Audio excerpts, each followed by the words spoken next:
श्यामलाल वो मोती लेकर अपने घर आ जाता है।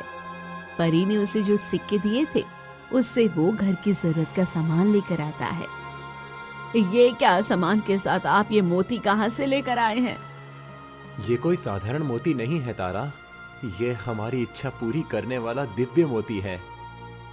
श्यामलाल तारा को पूरी कहानी बताता है। ये सुनकर, अरे वाह, अगर ऐसा है तो आप सबसे पहले हमारी गरीबी दूर करने के लिए पैसे मांगिए इस मोती से। यही हमारी सबसे बड़ी जरूरत है।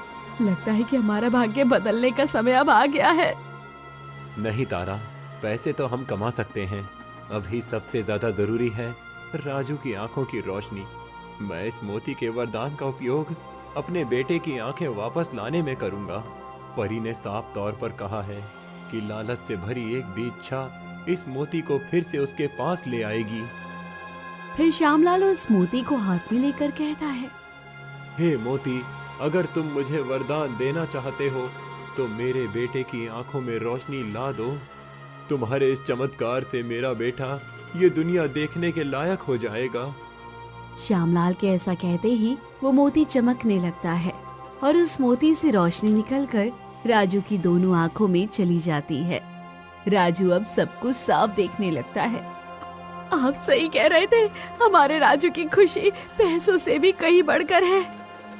अब राजू देखने लगा था, लेकिन श्यामलाल की किस्मत पैसों के बारे में अब भी उससे रूठी हुई थी। उसे कभी मछली मिलती थी तो कभी नहीं, लेकिन वो राजू के लिए बहुत खुश था। ऐसे ही एक बार गांव में महामारी फैल जाती है। एक के बाद एक लोग बीमार पड़ने लगते हैं। वैद्य जी को उस बीमारी का पता नहीं होता, इसलिए वो किसी पर इलाज नहीं कर पाते। तब पंकज श्यामलाल के पास आता है। श्यामलाल, पूरे गांव में महामारी फैल गई है। मेरी माँ भी बीमार हो गई है।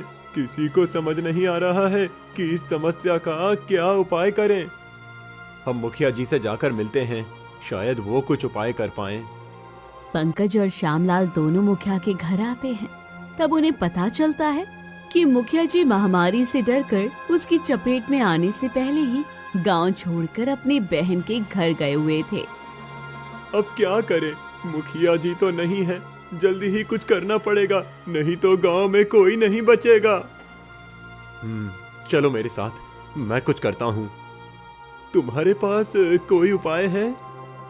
हाँ। श्यामलाल और पंकज श्यामलाल के घर आते हैं। श्यामलाल उस मोती को अपने हाथ में लेता है और, हे मोती, मैं दूसरे वरदान के रूप में तुमसे ये मांगता हूँ कि मेरे गांव में जो महामारी आई है और उसकी वजह से जो लोग बीमार पड़े हैं वो जल्दी से जल्दी ठीक हो जाएं। उस महामारी का अंत हो और मेरे गांव में सब स्वस्थ और खुशहाल हो जाएं। किसी को भी उस महामारी की वजह से परेशानी ना झेलनी पड़े। श्यामलाल अपने गांव वालों के प्रति पूरे समर्पण भाव से मोती से ये वरदान मांगता है। फिर एक बार मोती से रोशनी निकलने लगती है और पूरे गांव में फैल जाती है। कुछ देर के बाद बीमार पड़े सब लोग अचानक स्वस्थ होकर अपने अपने घरों से बाहर आते हैं।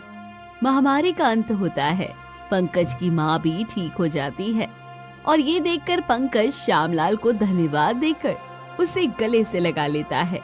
सबको ये बात पता चल जाती है कि श्यामलाल की वजह से वो सब ठीक हो गए हैं। श्यामलाल भैया, आज तुम नहीं होते तो पता नहीं हम सबका क्या होता। अरे नहीं, ऐसी कोई बात नहीं है। पूरे गांव में श्यामलाल की वाहवाही होने लगती है।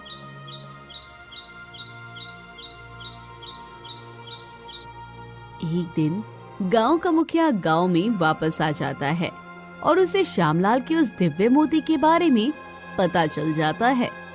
पहले से ही लालची फितरत के मुखिया के दिल में उस मोती के लिए लालच भर जाता है और वो श्यामलाल के पास आता है।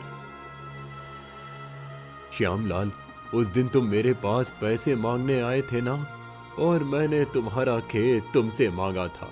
चलो, अब मैं तुम्हें 2 गुने पैसे दे देता हूँ और उसके बदले मुझे खेत भी नहीं चाहिए। मुखिया जी, आपका विचार अचानक कैसे बदल गया?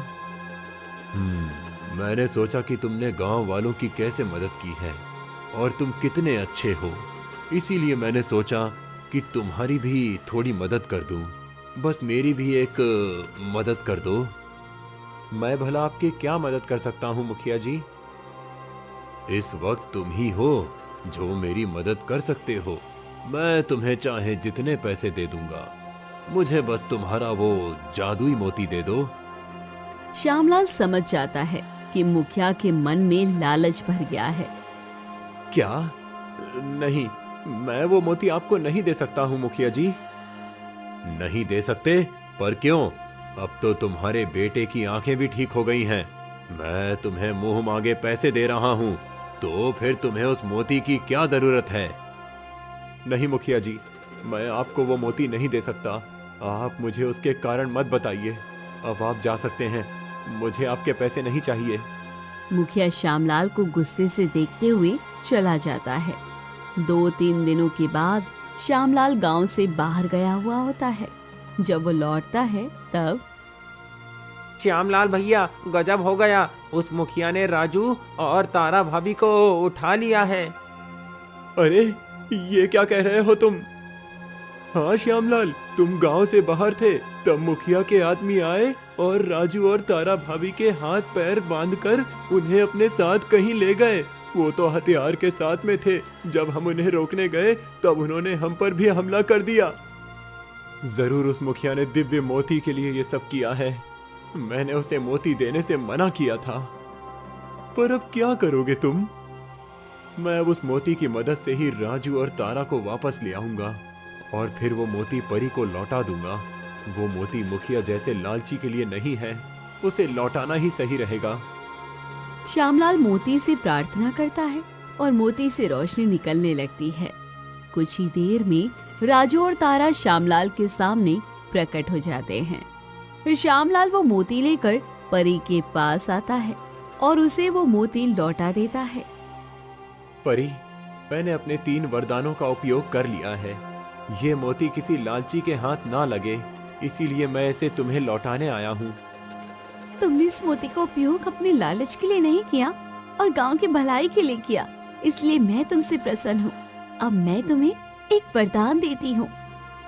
ऐसा कहकर परी अपने जादू से एक बक्सा प्रकट करती है और श्यामलाल को दे देती है। इसमें बहुत सारा धन और एक जादुई जाल है। तुम जब भी ये जाल समुद्र में फेंकोगे, वो हमेशा मछली से भरा हुआ होगा। तुम इस धन का उपयोग अपने साथ साथ अपने गांव के लिए भी करना, जिससे तुम्हारे गांव वाले भी बेहतर जीवन जी सके। हाँ परी, मैं तुम्हारी बात याद रखूंगा और इस धन के 1 रुपए का भी लालच नहीं करूंगा। श्यामलाल वो बक्सा लेकर घर आता है। अब श्यामलाल का भाग्य बदल जाता है।